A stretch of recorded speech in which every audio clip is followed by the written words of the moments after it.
तो पूर्व पक्षी ने कहा था कि जो है आत्मा का कभी श्रोतृत्व रह जाएगा, कभी आत्मा श्रोता नहीं होगा। ध्यान में आया कि नहीं? कभी विज्ञेय बनेगा, कभी अविज्ञेय रहेगा।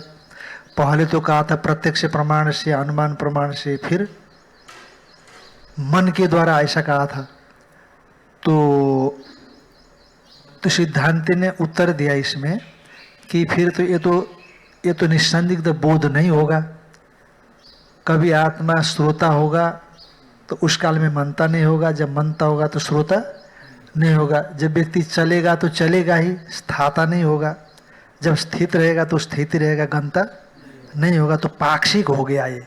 आत्मा का श्रोतृत्व कभी है और कभी अश्रोतृत्व है, पाक्षिक हो गया। पर हमारे यहाँ सिद्धांत में ये नहीं है। सिद्धांत में कैसे है? आत्मा नित्य ही श्रोता है, नित्य ही साक्षी रूप से नित्य ही श्रोता है। वो मनता है, नित्य मनता है, क्योंकि साक्षी में सब कुछ है ना। और अमत, अश्रुत अमत क्यों है वो? इसलिए है क्योंकि उसमें जो कादाचित का ज्ञान है वो मिथ्या है। जब उसका अभाव रहेगा तो आत्मा अश्रोता रहेगा, अश्रोता ऐसा रहेगा। तो इस सिद्धांत का सिद्धांत है। तो इसीलिए यहाँ पर थोड़ा पहले अत्र काणादय पश्यन्ति, ये खंडन करने के लिए सिद्धांति उठा रहे हैं काणादि का पक्ष को, वैशेषिक पक्ष को। थोड़ा सा टीका दिख लीजिए इसमें। अत्रांतरे अविदित अभिप्राय, यहाँ पर कोई दूसरे जो सिद्धांति के अभिप्राय को न समझने वाले काणादादय, काणादादि माने वैशेषिक दर्शनवादी, उभयमपि कादाचित्कम एवं अस्तु इति चोदयन्ति, माने श्रोतृत्व अश्रोतृत्व आत्मा का ये कादाचित का है ऐसा मानते हैं। जिससे जब ज्ञान पैदा होगा तो आत्मा में श्रोतृत्व आ जाएगा, और जब ज्ञान नहीं होगा तो आत्मा अश्रोता हो जाएगा, क्योंकि उनके यहाँ तो ज्ञान अधिकरणम आत्मा है। जब शब्द विषय ज्ञान पैदा होगा तो श्रोता बनेगा, शब्द विषय ज्ञान नहीं पैदा होगा तो अश्रोता बनेगा। तो उसी तरह से मनता, अमनता, विज्ञाता, स्पृष्टा, अप्रष्टा इत्यादि आत्मा होगा, ऐसे काणादि लोग मानते हैं। अत्र इति कहते ननु सिद्धांतिनापि श्रोतृत्व अश्रोतृत्व अंगीकारात्, सिद्धांति भी तो श्रुते है श्रोता, मते है मनता, ऐसा मानते हैं। और श्रोता मनता तो मानते हैं, तो श्रोतृत्व मंत्रित्व उसमें आ ही गया। और अश्रोतृत्व भी माना आत्मा, क्योंकि आत्मा अश्रुत है, अमत है, अभिज्ञात है। इसीलिए श्रोतृत्व धर्म विशिष्ट होता तो श्रोता ही होता ना, श्रोता ही होता, मनता ही होता। तो आप तो उसको अश्रोता, अमनता, अमत, अभिज्ञाता ऐसा कह रहे हैं। अंगीकारात तो अस्य सिद्धांत कथम भेद, तो ये काणाद सिद्धांत से भिन्न कैसे हुआ? काणाद भी श्रोतृत्व अश्रोतृत्व आत्मा में मान रहे हैं, और सिद्धांति भी श्रोता अश्रोता मान ही रहे हैं। तो इस सिद्धांत का कैसे भेद है?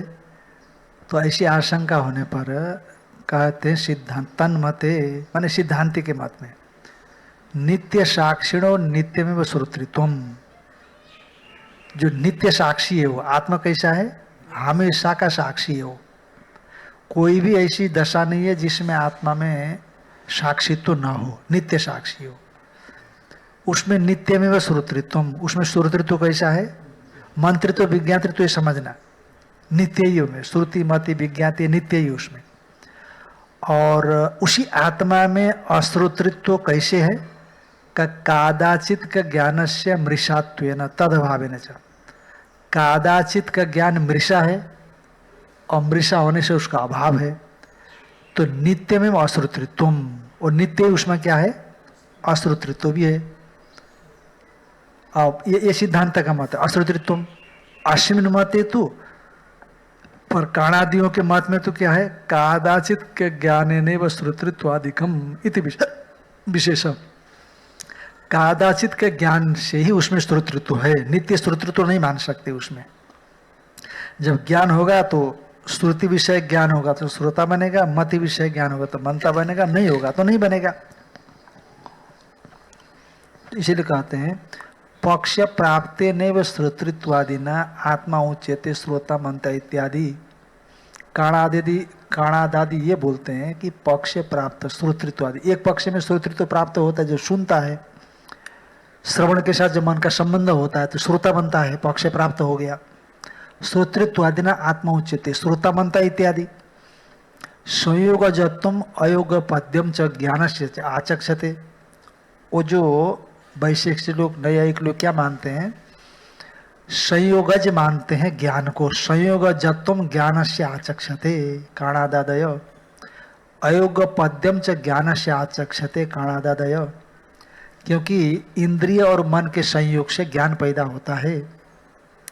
शब्द ज्ञान कैसे पैदा होता है, जब श्रोत्रेंद्रिय के साथ मन का संबंध होता है, मन का आत्मा के साथ संबंध होता है, तब आत्मा में श्रवण विषय ज्ञान पैदा होता है। और जब मन चूंकि उनके मत में अणुपरिमाण वाला है, इसलिए अणुपरिमाण वाला होने से स्रोत चक्षु के साथ स्रोत्र के साथ संबंध हो गया तो दूसरे से संबंध नहीं बना सकता, क्योंकि अणु है ना, एक ही से संबंध बनेगा।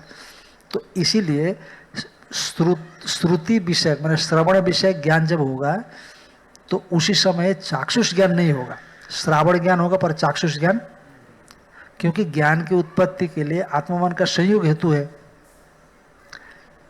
है ना, और इंद्रिय और मन का संयोग भी हेतु है, आत्ममन के साथ इंद्रिय मन संयोग हेतु है। इंद्रिय और मन में से इंद्रिय मन अणुपरिमाण वाला है तो एक बार एक इंद्रिय के साथ एक ही बार संबंधित होगा, दूसरे के साथ संबंधित नहीं होगा।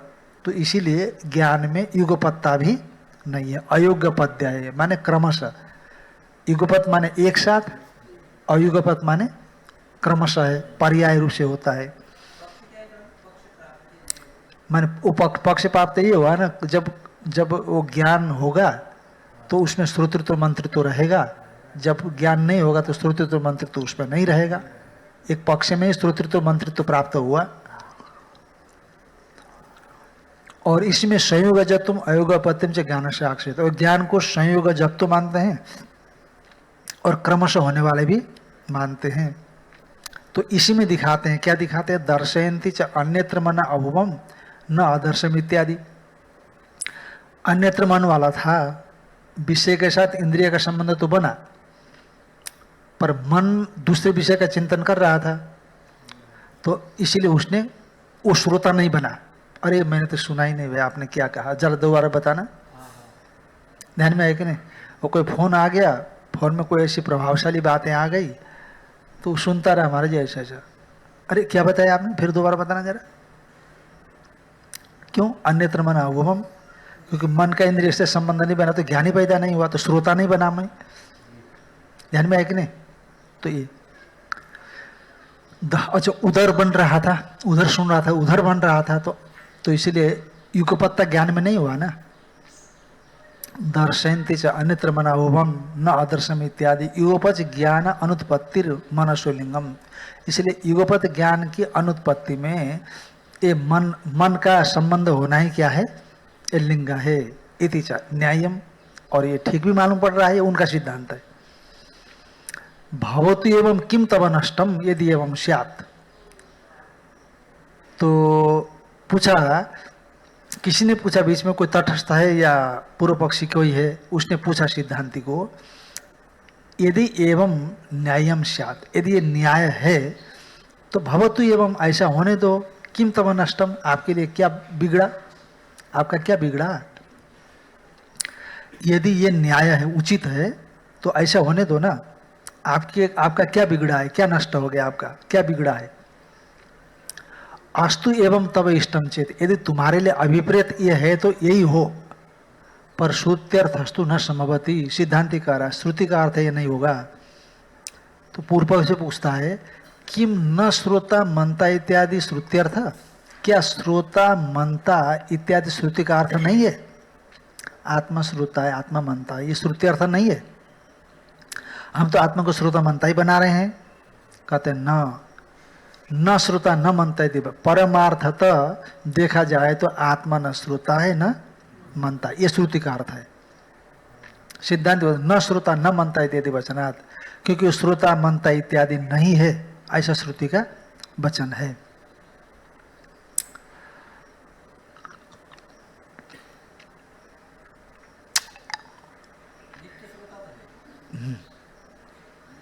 नित्य श्रोतृत्व है उसमें, है ना,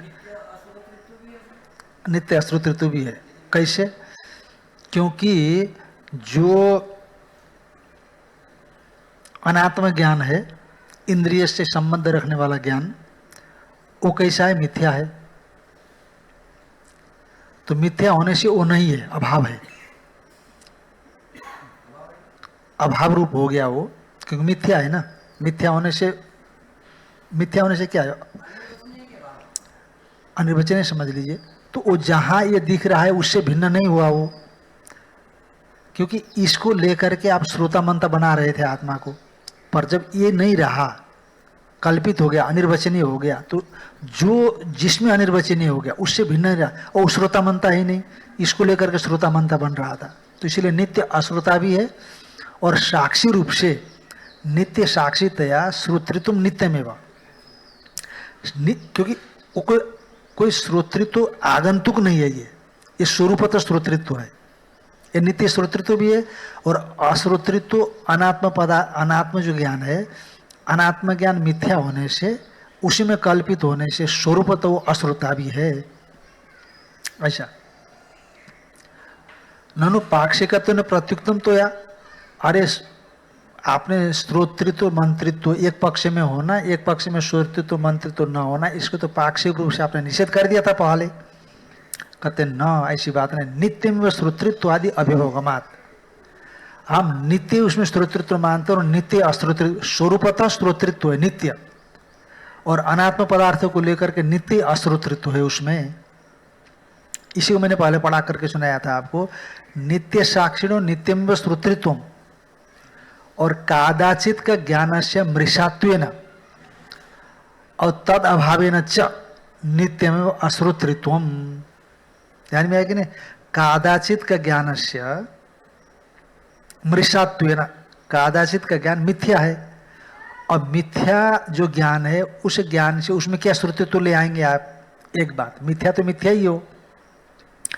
अच्छा, और तद अभावेन च, कादाचित का ज्ञान का वस्तु तो अभाव है, परमार्थ अभाव है, तो उसको लेकर के भी श्रोतृत्व उसमें से न्यायिक लिए कादाचित के ज्ञान से श्रोतृत्व मान रहे हैं ना, मंत्रित्व मान रहे हैं, पर कादाचित का ज्ञान मिथ्या है, उसको लेकर के आप श्रोता नहीं कह सकते। उसमें मिथ्या है तो अनिर्वचनीय है, और दूसरी बात है मिथ्या होने से वस्तु तो उसकी कोई सत्ता ही नहीं, इसीलिए भी आत्मा क्या हो गया? स्वरूपतः अश्रुता है। का नित्य में श्रोतृत्व आदि अभिभोगमात, नित्य श्रोतृत्व आदि से अश्रोतृत्व लेना। कैसे? नहीं श्रोतु श्रुतरि विपरिलोपो विद्यते अविनाशित्वात् इति श्रुति आदि श्रुते। श्रोता की श्रुति का नित्य श्रुति समझना। श्रोता की, श्रोता क्यों बना? वो जो अनित्य, जो कादाचित ज्ञान से जो श्रोता बना है, ये श्रोता कादाचित ज्ञान से श्रोतृत्व आ गया था, उसमें कल्पित श्रोतृत्व, उसकी श्रुति माने जो नित्य श्रुति है, साक्षीभूत जो श्रुति है, उसका कभी विपरिलोप नहीं होता। इत्यादि श्रुति से जाना जाता है कि उसका श्रोतृत्व नित्य है। एवं तरी, अच्छा, श्रोतृत्व नित्य है, मंत्रित्व नित्य है, विज्ञातृत्व नित्य है ना, स्पष्टत्व नित्य है, तो फिर जो कुछ भी है सब कुछ ज्ञान होते रहना चाहिए। इसको क्या होना चाहिए? होते रहना चाहिए कि नहीं? श्रुति मति विज्ञाति नित्य है तो उसका अभाव हुआ ही नहीं है, तो फिर नित्य श्रुति मति विज्ञाति होते रहना चाहिए। एवं तरही नित्य में श्रोतृत्व आदि अभियोग में, नित्य श्रोतृत्व आदि स्वीकार कर लेने पर प्रत्यक्ष विरुद्धा, कभी कभी तो श्रोतृत्व मालूम नहीं पड़ता है ना, कभी कभी मंत्रित्व मालूम नहीं पड़ता है, तो ये प्रत्यक्ष विरुद्ध जो युगपत ज्ञान उत्पत्ति अज्ञान अभावश्च आत्मन कल्पित स्यात्, और युगपत ज्ञान उत्पत्ति आत्मा में मानना पड़ेगा, क्योंकि नित्य श्रुता, नित्य श्रुति, नित्य मति, नित्य विज्ञाति है, तो बराबर श्रुति मति विज्ञाति ये ज्ञान होते रहना चाहिए। सर्व संबंधी, मनन संबंधी, विज्ञान संबंधी ये बोध होते रहना चाहिए इसको निरंतर। एक दोष तो ये आ गया, और दूसरा दोष है अज्ञान अभावश्च। अब क्योंकि ये श्रुति मति विज्ञाते नित्य होने से नित्य ज्ञान होता रहेगा, तो अज्ञान तो रहेगा ही नहीं। तो अज्ञान का क्या होगा? अभावश्च आत्मनिश्चयात्, आत्मा का युगपत ज्ञान की उत्पत्ति और अज्ञान का अभाव होना चाहिए। तच्च अनिष्टम, और वो ठीक नहीं होगा। ये पूर्व पक्षी ने दोष दे दिया। तो सिद्धांति उत्तर देता है ऐसी बात नहीं, नो भय दोषोपपत्ति, ऐसी बात नहीं। दोनों प्रकार के, माने नित्य ज्ञान होते रहना और अज्ञान का अभाव, ये दोनों प्रकार के दोष नहीं होंगे। क्या क्यों नहीं होंगे?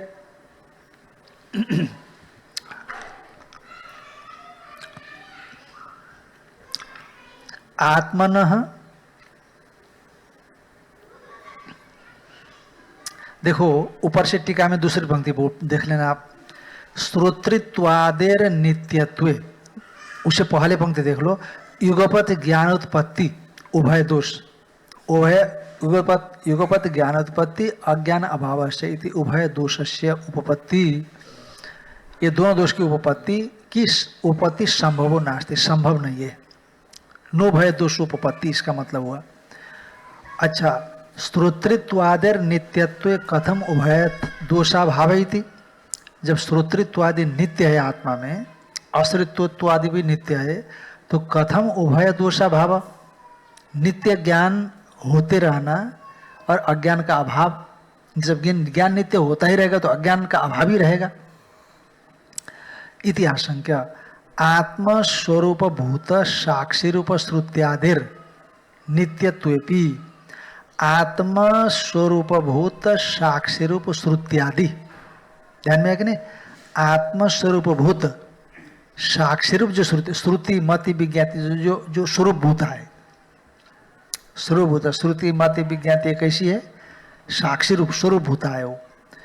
आत्मस्वरूप भूत साक्षी रूप श्रुत्यादिर नित्यत्वेपि, ये नित्य होने पर भी वृत्ति रूप कादाचित का श्रुत्यादे अपि अभिभोगमात, क्योंकि वृत्ति रूप कादाचित का जो श्रुति है श्रवण से संबंध रखने वाली, ये केवल साक्षी से संबंध रखने वाली श्रुति नहीं, अपितु श्रवण और अंतःकरण से संबंध रखने वाली जो श्रुति है, उस श्रुति का भी, श्रुति को भी मिथ्यात्व ने स्वीकृत है वो भी। नित्यत्वपि वृत्ति रूप कादाचित का श्रुत्यादि अभिभोगमात, तो अब वो श्रुति जब नहीं रहेगी तो अज्ञान बना रहेगा। ध्यान में है कि नहीं? जब वो कादाचित का जो श्रुति है मन और श्रोत्र इंद्रिय से संबद्ध रखने वाली है, वो जब नहीं संबंधित होकर के नहीं रहेगी तो अज्ञान बना रहेगा वहां। ध्यान में है कि नहीं?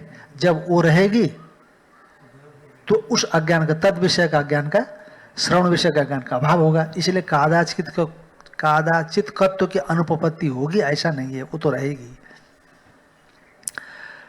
तो वृत्ति रूप कादाचित का श्रुत्यादि अपि भोगमात, वृत्ति रूप कादाचित का श्रुत्यादि स्वीकार करने से उक्त दोष भाव परिहरन नित्य श्रुत्यादिकम दर्शयति, नित्य श्रुतित्व को दिखाते हैं।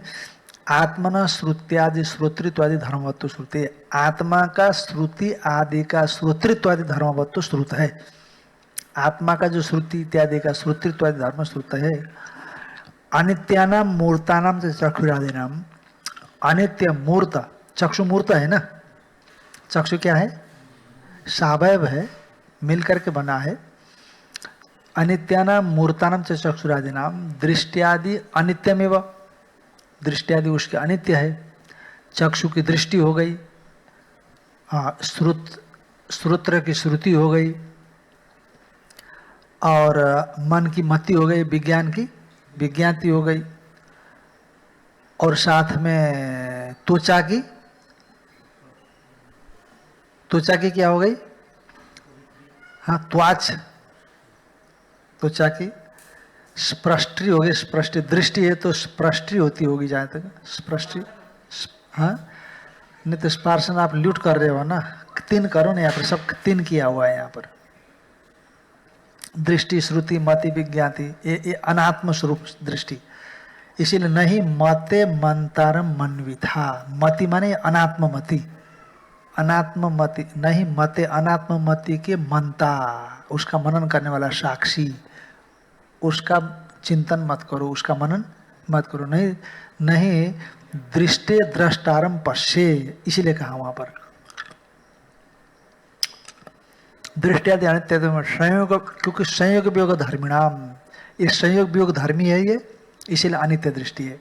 जैसे यथा अग्निर ज्वलनम तृणादि संयोग जात्वात्, जैसे अग्नि का ज्वलन, अग्नि का ज्वलन कैसा है, ये दृष्टि है, अग्नि की दृष्टि है, ये अग्नि की वृत्ति है। जिससे चक्षु की वृत्ति चक्षु की दृष्टि है, मन की वृत्ति मन की दृष्टि है, मति है। जैसे विज्ञान की दृष्टि विज्ञाति है, जैसे उसी तरह से अग्नि की दृष्टि क्या है, अग्नि की मति क्या है, ज्वलन वृत्ति।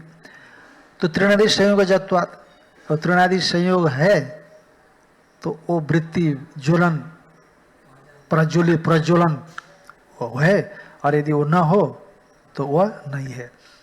उसी तरह से ये जो इंद्रिय का मन के साथ संयोग है तो दृष्टि है, और नहीं हो तो नहीं है। जब होगी तो अज्ञान का, वो होगी तो अज्ञान का अभाव होगा, वो नहीं होगी तो अज्ञान का भाव रहेगा।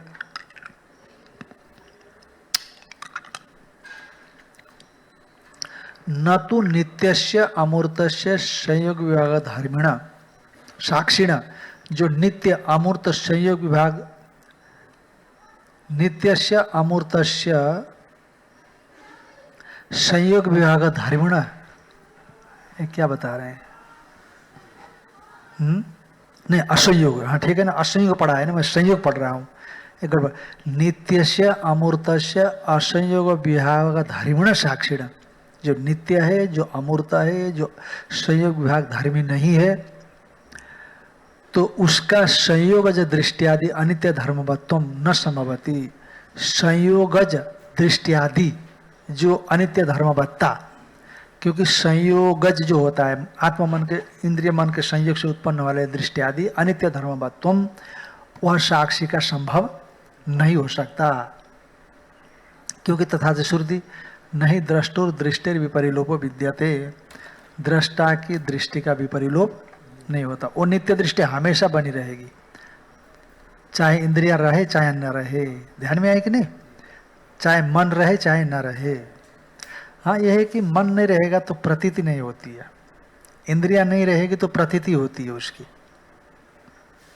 चक्षु नहीं रहेगी तब भी प्रतीति होगी नित्य दृष्टि की, पर मन नहीं रहेगा तो प्रतीति होना मुश्किल है। मन के बिना प्रतीति नहीं होती ना, पर चक्षु के रहने से भी न रहने से भी प्रतीति होगी। जैसे मान लो अभी आएगा बताएंगे, जागृत में आंख से संबंध दृष्टि थी उसकी, पर आंख फूट गई, एक्सीडेंट हो गया, पर स्वप्न में भी देखने लगता है, देखता है कि नहीं? तो नित्य साक्षी हो गए ना। पर मन के न रहने से जान रहा है ये बताना कठिन हो जाता है कि नहीं? चक्षु के न रहने से नित्य दृष्टि का भान होता रहेगा, ये कान के न रहने से भी नित्य दृष्टि का भान होता रहेगा, पर मन के न रहने से नहीं जान सकते आप। हाँ,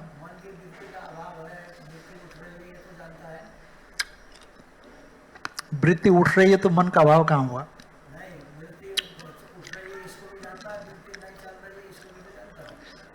हाँ, थोड़ी गहरी बात हो गई हो, है कि नहीं? थोड़ी गहरी बात हो गई हो। देखो क्या समझाएंगे आप, स्वप्न को लेकर के समझाएंगे आप। जागृत में तो आंख है ना, वस्तु को देख ही रहे हैं, तो नित्य दृष्टि कैसे सिद्ध करेंगे? आप स्वप्न में जाएंगे तो स्वप्न में जब आप किसी रूप को देखते हैं, जब रूप को देखते हैं स्वप्न में, तो चक्षु से देखेंगे नहीं, तो वो नित्य दृष्टि यदि इसमें नहीं होगी तो देखेंगे, देखा कैसे आपने, जाना कैसे उसको? तो स्वप्न में हम देख रहे हैं तो जागृत में भी देख रहे हैं, है ना? स्वप्न में रूप को देखते हैं ना, और मन तो उस रूप में चला गया, मनुष्य में चला। पर जब मन भी नहीं रहता है ना, तो फिर उदाहरण नहीं बना सकते आप। हाँ, पर वो सिद्ध नहीं कर पाते हैं ना आप, होता है स्मरण, अनुमान करेंगे आप, जागृत में करेंगे ना।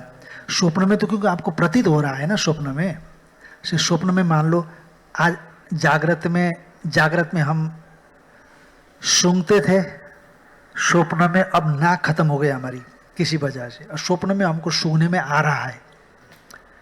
तो उस स्वप्न में सूंघने में आ रहा है तो सूंघना कैसे जाना आपने? घ्राण से तो नहीं जाना ना।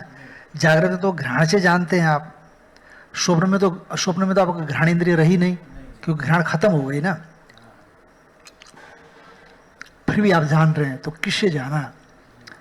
अब ये जिससे जाना वो नित्य दृष्टि है, नित्य घ्राती है, वो नित्य सूंघने की सामर्थ्य है उसमें, क्योंकि ये सूंघने वाला नहीं है वहां पर।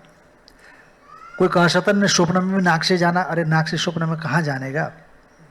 तो उसके लिए कहते हैं ये दिन नाक मानो जागृत में किसी वजह से पहले थी, खत्म हो गई। अच्छा, आपने कभी सुना सुगा ही नहीं जन्मजात?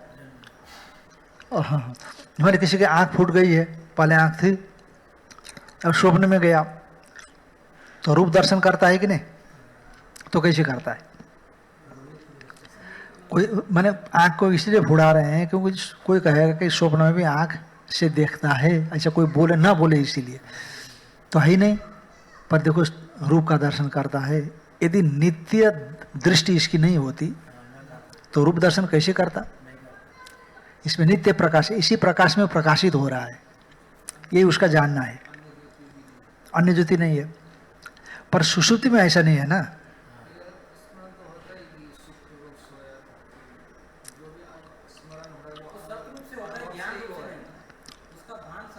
सतरूप से होगा, स्मृति अनुभव हुआ, पर स्मृति करते हैं आप, वो था इतना जरूर है, आपको था इतना जरूर है, पर वो जो दृष्टि की सिद्धि कर रहे हैं ना आप, नित्य है करके, वो वहां सिद्ध नहीं कर पाते आप। वह है, आत्मा है, इतना कहेंगे आप, स्वप्न में स्पष्ट सिद्ध होता है, और जागृत में क्योंकि दूसरी सब सामग्रियां मिली हुई है इसलिए सिद्ध नहीं होता, इसलिए स्वप्न में गए।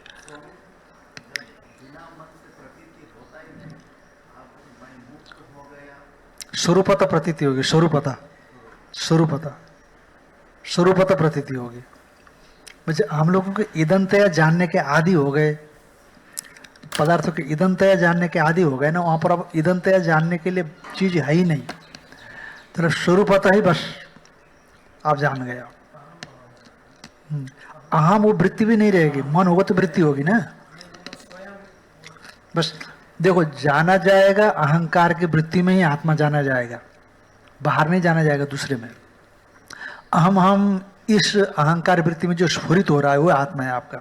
नायम एकांत न विषय अस्मत् प्रतीति विषयत्वात्, है ना। और आगे क्या है? अस्मत् प्रतीति विषयत्वात् प्रत्यक्षत्वाच्च प्रत्यगात्म प्रसिद्धे, प्रत्यक्षत्वाच्च प्रत्यगात्म प्रसिद्धे। प्रत्यक्ष है, प्रत्यगात्म विपरीत अपरोक्ष है, पर अस्मत् प्रत्यय विषयत्वात्, अहम, ये जो अहंकारात्मक वृत्ति है ना, उसका विषय है, उसमें जो चेतन स्फुरित हो रहा है। पर अब जो उस समय में आप अज्ञान की निवृत्ति हो जाएगी, ये सब का बाद हो जाएगा, तो स्वरूप अभिव्यक्त हो जाएगा।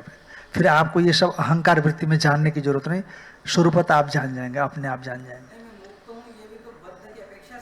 व्यवहार हो रहा है, वो नहीं रहेगा तो बंधन नहीं रहेगा, तो फिर मुक्त हो ये भी नहीं रहेगा, अपना स्वरूप ही प्रकाशित होता रहेगा।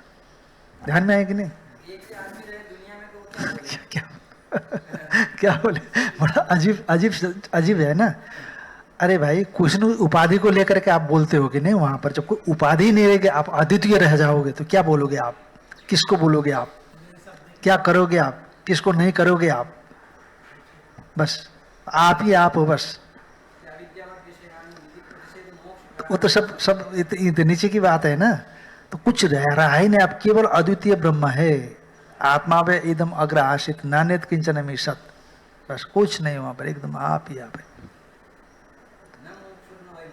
हाँ, ऐसा है, इसीलिए कहा ना, न निरोधो न च उत्पत्ति न बद्धो न च साधक न मुमुक्षुर भाई न भाई मुक्त इत्येषा परमार्थ। अब ये सबको रहित होकर के उस स्वरूप का आप समझ लो, कल्पना कर लो, अपने मन में विचार कर लो। न बद्ध है, हाँ हाँ, क्या क्या शुरू में क्या है? न निरोधो न चोत्पत्ति न निरोध माने प्रलय, न निरोधो न चोत्पत्ति न बद्धो न च साधक।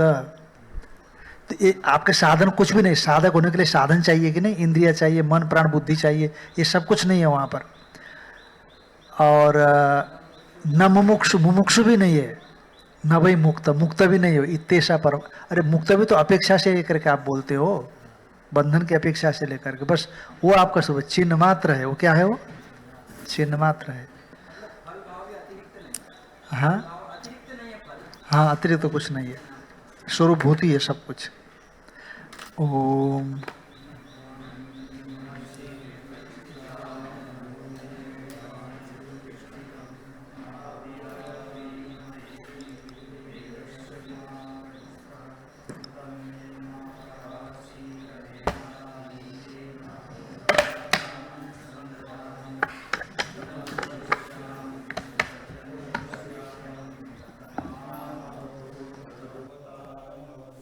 UHF is disconnected.